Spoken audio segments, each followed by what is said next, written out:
What are the signs by which you know that your carbon dioxide absorber is exhausted? One is, if you have an indicator in this carbon dioxide absorber, on exhaustion, there is a chemical reaction which makes these particles change their color. Most commonly, we use ethyl violet as the indicator.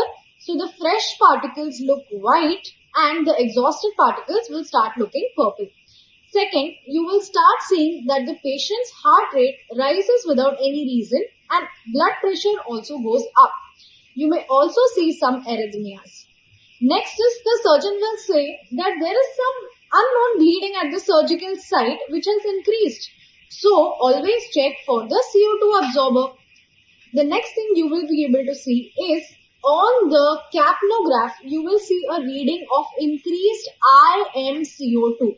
Usually the ImCO2 should be 0, but if it is rising to 3, 4 or 5, make sure to change your CO2 absorber.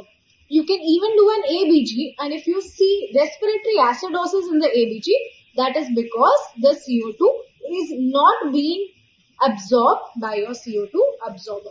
So these are all the ways that you know that it is time to change the carbon dioxide absorber.